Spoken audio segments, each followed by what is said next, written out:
Hello everyone, welcome back.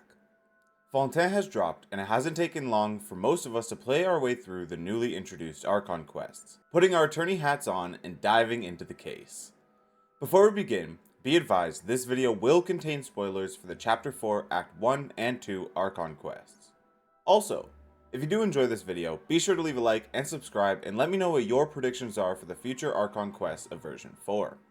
Now let's begin and discuss what the future of version 4 may hold. Before we begin to theorize, let's first summarize what went down in Chapter 4's Acts 1 and 2. Act 1 saw us arrive in Fontaine, meeting Linny and Lynette, who introduced us to Fontaine's prophecy. This prophecy says that the people of Fontaine will all be dissolved into the waters, and only the Hydro Archon will remain, weeping on her throne. Now this is a pretty big deal.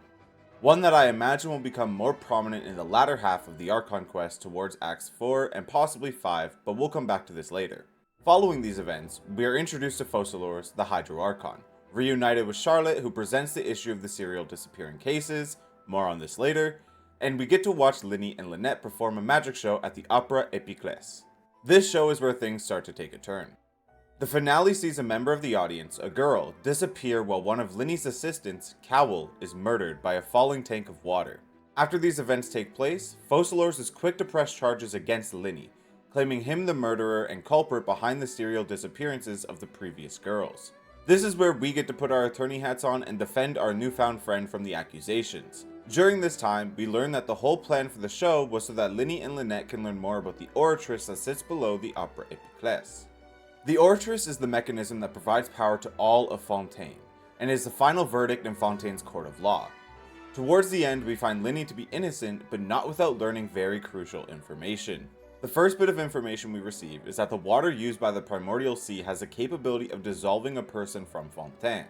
And secondly, Linny and Lynette are members of the House of Hearth, an organization that is run by the Fatui, thus making the twins also members of the Fatui.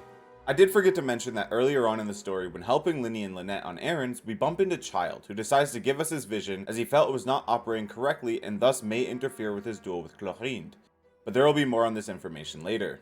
During our time being an attorney for Linny, we meet another character who is set on defending Linny's innocence due to their interest in solving the serial disappearance cases, that being Navia.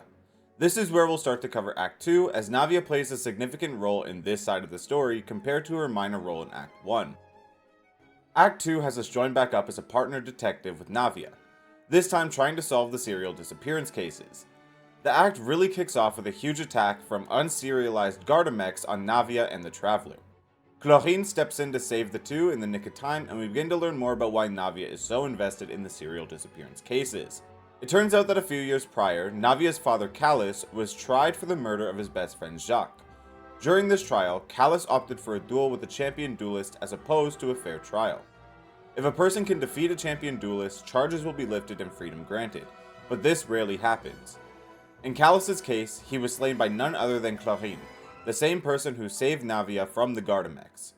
Chlorinde mentions after the attack that it was Callus's dying wish that she protect Navia at all costs, and having such a high respect for the man, Chlorinde to this day upholds his dying wish. We discover later on that the attack in front of the Opera Epiclès was planned by none other than the same culprit of the serial disappearance cases, this time trying to eliminate Navia. We also learn that not only did Callus plan to die in the duel, but that he was also close to cracking the serial disappearance cases, and that's why Jacques was paid to try and kill him. You see, 3 years prior to the events of the game, Callus entered a partnership with a man named Marcel, who sold the popular beverage at the time called Synth. Synth is a drink that was sold across Fontaine that used water from the Primordial Sea, the same water that we now know is used to dissolve people. Upon learning the dangerous side effects of Synth, Callus banned the drink from being sold around Poisson and began to investigate the vendors. During this time, Callus convinced Jacques to work with him, betraying the Synth vendors, which was the catalyst to the deaths of both Jacques and Callus. Upon returning to Poisson with Navia, we are then given 3 potential suspects who could have launched the attack at the Opera Epiclès, with Marcel being the most suspicious of the 3. As we mentioned before, the person who launched the attack is the same person guilty of the serial disappearance cases, but also the same person behind the planned murder of Callus, Navia's father.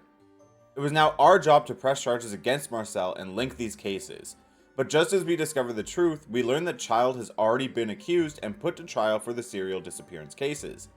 Navia and the Traveler split up, with Navia intercepting the trial to put charges on Marcel, while enabling the Traveler time to gather concrete evidence against him.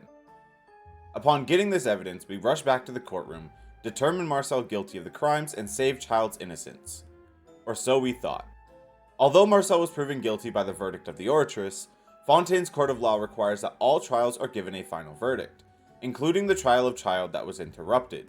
Now before this moment, the Chief Justice Neuvillette and the Oratrice never gave two opposing verdicts. They were always in sync. Until now. Just as Neuvillette finished pronouncing Child innocent, the Oratrice provided a verdict that stated Child is guilty. Now this wouldn't make sense, how Child could be guilty of a series of disappearances that have been going on for 20 years. So we begin to ask, how?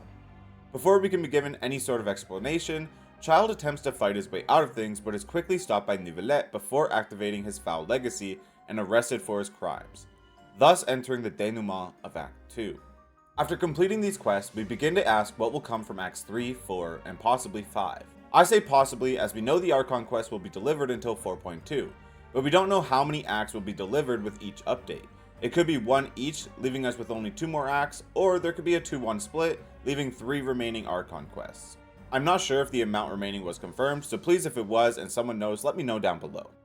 Now as we mentioned earlier, Child has been accused guilty by the Oratrice and arrested by the authorities. This will likely be the introduction towards Chapter 4's Act 3. I say this because not only did we get the drip marketing for Rio Thessaly or Risley, we're gonna say Risley for the remainder of this video, as I've seen a lot of people say the 2 pronunciations could be correct, who will be releasing in 4.1. But Risley has also not been introduced in the Archon quest as of yet. 4.1 would be the opportunity to have us try to either break Child out of jail, or try and convince the warden that Child is innocent of the crimes he was accused guilty of. When we look at the map, we can see the floating Hydro Cubes, which we know is also confirmed to be part of 4.1's expansion, along with an area around them that resembles a fort. This could very well be the entrance to the fortress of Merhapid, and where we'll be taking our adventure to next. Outside of Risley, there are still 2 prominent characters we haven't discussed. One which appears in Acts 1 and 2 being Neuvillette, and the second being the Fatui Harbinger Arlecchino. I refrain from mentioning Neuvillette as I believe we have only scratched the surface of what his character has to offer. We know from his drip marketing that his constellation wasn't revealed, as it would be a spoiler towards the upcoming story. We also know that Neuvillette does not possess a vision, so where does he get his hydro powers from? My theory as of right now is that Neuvillette is actually the human form of the Hydro Elemental Dragon. We know that Neuvillette isn't likely human due to how he refers to humans as something outside of himself that he can only try to comprehend. So just what is Neuvillette? But that feels like it could be another video. Only 4.1 will answer these questions as Neuvillette becomes a playable character, but it's very interesting to see the direction Hoyoverse will take it. Now what we know about Arlecchino is that in Act 1, Linny tells us that Arlecchino has the same mission as the twins, to save Fontaine from the prophecy and not allow the land and people to drown away. It also seems that Focalors is aiming to accomplish the same goal. Now Focalors is an interesting character, because although she cares deeply about her region, it seems what she really desires is the acknowledgement of her people after becoming the new Hydro Archon. It's kind of like when we go through an angsty teen phase and we want everyone to respect us like adults, but we don't want to show that we have that strong desire. Instead, we typically find ourselves displaying ignorance and arrogance trying to be something we're not. Focalors wants the people to view her as an equal and no less to the previous Hydro Archon. This, I believe, will be the problem that gets solved in Act 4. Focalors is still struggling to find her own identity, embarrassing herself and making mistakes along the way, living in the shadow of her previous Archon and trying to live up to and exceed expectations. What I imagine the 4.2 Archon quest will achieve is to help Focalors develop her own character while saving Fontaine from its prophecy. But how will the conflict arise? It is likely that Arlecchino and Focalors, although both wanting to save Fontaine, have very different methods of doing so. Arlecchino likely wants to abuse or destroy the Oratrice, which is why Linny and Lynette were used to discover more information about it, while Focalors wants to do everything in her power to protect the Oratrice to keep Fontaine's power while saving her region. As we mentioned earlier, the Oratrice is the prime power source of Fontaine. Therefore, if it gets destroyed, what happens to all the Gardamex, airships, and other automated technologies? Does Fontaine enter a period of perpetual blackout? That is likely what the Fatui or Arlecchino is trying to achieve, as it would give them leverage over the people of Fontaine if they can control the Oratrice. I imagine it will not be up to the Traveler this time around to save the day, but actually Focalors, as this will be her step to showing people that she can be an Archon of equal or greater value to the previous. She will not be alone to weep on her throne, but instead bask in the sunlight of a new day with all the people of Fontaine together thanks to her actions. It will be our duty as a traveler to assist in her mission, but not take in all the glory. What do you think will come of the following acts of Chapter 4? What could be the voice that lingered in the Oratress when Linny went to inspect it? In a few weeks, some of our questions will be answered, but it is likely that even more may be created.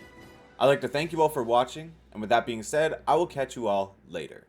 So long, everybody.